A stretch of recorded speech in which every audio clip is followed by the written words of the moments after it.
আসসালামু আলাইকুম ওয়া রাহমাতুল্লাহ। সারা বিশ্বের সংবাদ 7.3 মিনিটে আপনাদের সকলকেই স্বাগত।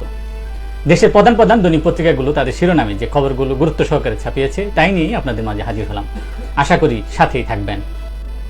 শুরুতেই থাকছে কৃষক লীগের প্রতিষ্ঠা বার্ষিকীতে প্রধানমন্ত্রী শেখ হাসিনা বলেছেন, বিএনপি নেতাকর্মীদের বিরুদ্ধে কোনো মামলা রাজনৈতিক নয়। অগ্নিসন্ত্রাস, অস্ত্র পাচার, গ্রেনেড হামলা সহ বিভিন্ন অপরাধের মামলা হয়েছে তাদের বিরুদ্ধে। তারা অপরাধ করেছে, আইনগত ব্যবস্থা নেওয়া হয়েছে। ওয়াশিংটন ডিসিতে বাংলাদেশ দূতাবাসের কর্মকর্তা কর্মচারীদের সাথে মত বিনিময়কালে অর্থমন্ত্রী হাসান মাহমুদ আলী বলেছেন, সমৃদ্ধ বাংলাদেশ গড়তে কাজ করছে প্রধানমন্ত্রী শেখ হাসিনা। মাঠে গেল দুই দলের কড়া নির্দেশনা, আওয়ামী লীগ ও বিএনপি থেকে। আত্মীয় স্বজন নিয়ে টানাপোড়ান এমপি ও মন্ত্রীরা।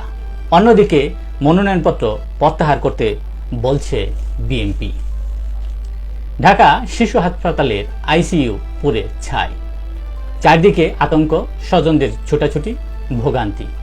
গতকাল 1:47 মিনিটে আগুন লাগার খবর পেয়ে কাজ শুরু করে ফায়ার সার্ভিস ও সিভিল ডিফেন্সের 5টি ইউনিট। 2:39 মিনিটে আগুন নিয়ন্ত্রণে আসে। বান্দরবানে সেনা ক্যাম্পে কেএনএফের হামলায় নিহত 1, গুলিবিদ্ধ 2 জন। আর্মি ক্যাম্পের জনবল সরানোর সময় কেএনএফের সন্ত্রাসীরা ক্যাম্প লক্ষ্য করে গুলি ছুটতে থাকলে এই ঘটনা ঘটে। তারকাদের ডিপফেক ভিডিওতে জোয়ার ফাঁদ। ফেসবুকে বিজ্ঞাপন সাকিব, মুশফিক সহ বিভিন্ন তারকার। প্রতিদিন 4000 জোয়ার বিজ্ঞাপন প্রচার। নীতিমালা লঙ্ঘন হলেও প্রচার বন্ধ হচ্ছে না। বছরে 1000 কোটি টাকা পাচার। চীনে হিট অ্যালার্ট জারি। চুয়াডাঙ্গায় সর্বোচ্চ 41.3 ডিগ্রি তাপমাত্রা। আরও বাড়বে তাপমাত্রা, জানিয়েছে আবহাওয়া অফিস। জনজীবন বিপর্যস্ত, বাড়ছে লোডশেডিং, শিক্ষা প্রতিষ্ঠান বন্ধের চিন্তাভাবনা।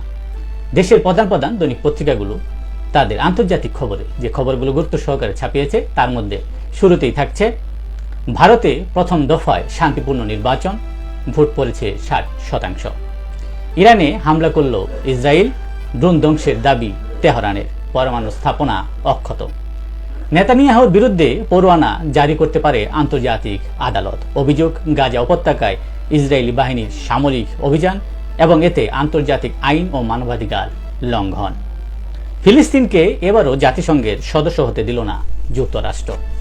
গতকাল নিরাপত্তা পরিষদে ভোট হয়, কিন্তু ইসরায়েলের মিত্রদেশ যুক্তরাষ্ট্র বিপক্ষে অবস্থান নেয়। জাতিসংঘে যুক্তরাষ্ট্রের আবারও ভেটো। ইরানে ইসরায়েলি হামলায় খবরে বাড়ল তেল ও স্বর্ণের দাম। অর্থ সংকট ও রুশ হামলায় মুখ থুবড়ে পড়েছে ইউক্রেনের অস্ত্র খাত। জেলেনস্কিকে হত্যার পরিকল্পনার জড়িত অভিযোগে পুলিশ নাগরিক গ্রেপ্তার। এই ছিল দেশের প্রধান প্রধান দৈনিক পত্রিকার শিরোনামে উঠে আসা শীর্ষ সংবাদ, যা নিয়ে এতক্ষণ আপনাদের মাঝে উপস্থিত ছিলাম। আশা করি আপনাদের ভালোই লেগেছে।